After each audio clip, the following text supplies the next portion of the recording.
Bienvenue. Aujourd'hui, on plonge dans les Lumières françaises au XVIIIe siècle. On va essayer de voir un peu ce qu'il y a dans nos sources, comprendre comment quelques penseurs ont osé tout remettre en question, finalement. L'idée, c'est de saisir cette quête d'émancipation par la raison. C'est quand même fou, cette idée centrale. S'émanciper par le savoir, se battre contre l'ignorance, l'autorité un peu aveugle. Mais concrètement, pour eux, ça voulait dire quoi? Mais disons que c'était surtout voir le savoir comme un outil de libération. Pas juste pour une élite, mais pour tout le monde. Et puis, encourager chacun à penser par soi-même. C'est crucial, ça. Il y a une formule qui dit bien ça. On ne s'émancipe pas en se faisant maître, mais en rendant impossible la fonction du maître. Donc, développer l'esprit critique, quoi. Pas juste changer de dogme. Et tout ça, ça repose sur une foi, presque nouvelle, dans le progrès. Le progrès scientifique, oui, mais aussi le progrès social, politique, et puis bien sûr la primauté de la raison. Mais attention, pas une raison abstraite, non, une raison basée sur l'observation, l'expérience, l'examen critique. Vraiment comprendre le monde de manière rationnelle. D'accord. Et cette raison, ils l'ont utilisée contre quoi, principalement?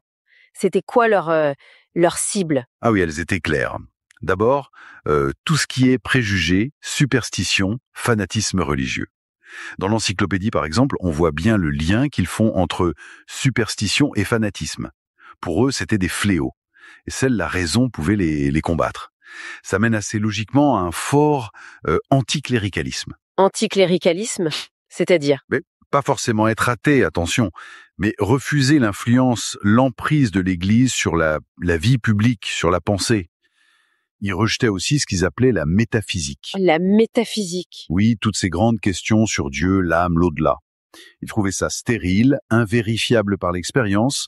À la place, ils mettaient en avant des valeurs comme la tolérance. Voltaire en était un grand défenseur. Et la liberté, surtout la liberté d'expression. Et puis, chose assez neuve, ils affirmaient le droit au bonheur. Ici, maintenant. Pas dans l'au-delà. Ah oui, quand même. Des idées explosives pour l'époque. Comment ça a pu circuler tout ça, avec la censure, les résistances? Mais ils ont été malins. Ils ont utilisé plein de formes différentes. Il y a les grands traités, bien sûr, comme du contrat social de Rousseau ou de l'esprit des lois de Montesquieu. Classique. Mais aussi des trucs plus vifs, quoi. Des pamphlets, des satires bien sentis, des romans philosophiques. Candide, par exemple. Le théâtre aussi. Et puis, il faut vraiment insister sur l'encyclopédie. C'était plus qu'un dico, Oui, on en entend souvent parler. C'était quoi exactement son rôle? C'était une machine de guerre, en quelque sorte, contre l'ignorance. Un projet collectif énorme mené par Diderot et d'Alembert. Le but, c'était de rassembler tout le savoir de l'époque, le rendre accessible et surtout promouvoir cette pensée rationnelle, malgré tous les obstacles. Et il y en a eu. Et justement, derrière ces idées, il y a des noms, des figures importantes. On peut peut-être rappeler vite fait qui a fait quoi? Oui, bien sûr. Alors Montesquieu, lui, c'est la séparation des pouvoirs, législatif, exécutif, judiciaire. L'idée, c'est que le pouvoir doit arrêter le pouvoir. Pour protéger la liberté, faut pas qu'un seul organe ait toute la puissance. Simple, mais fondamental. D'accord. Et Voltaire? Voltaire, c'est le combattant. Le défenseur acharné de la tolérance, de la liberté d'expression. Il n'hésitait pas à se mouiller personnellement. L'affaire Calas, par exemple. Il a dénoncé l'injustice au nom de la raison. Et Rousseau? Il est un peu à part, non? Oui, Rousseau est plus complexe, peut-être. Il y a l'idée de souveraineté populaire, donc du contrat social. Le pouvoir vient du peuple. Mais il est aussi très critique des inégalités, qu'il lie à la propriété privée. Et il a cette vision de l'homme naturellement bon, mais corrompu par la société. C'est assez différent des autres, parfois. Et Diderot, alors? Son rôle principal, c'était... L'encyclopédie. En grande partie, oui. C'était le moteur infatigable de ce projet fou.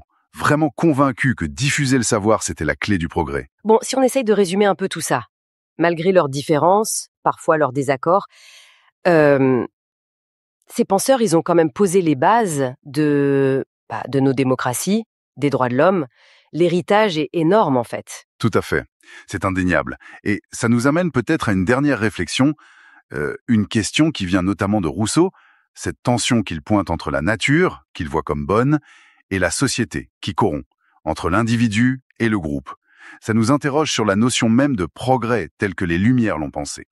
Est-ce que ce progrès, basé sur la raison, la science, est si simple? Est-ce qu'il n'a pas ses propres contradictions finalement? Une excellente question pour continuer la réflexion. Merci beaucoup pour cet éclairage passionnant.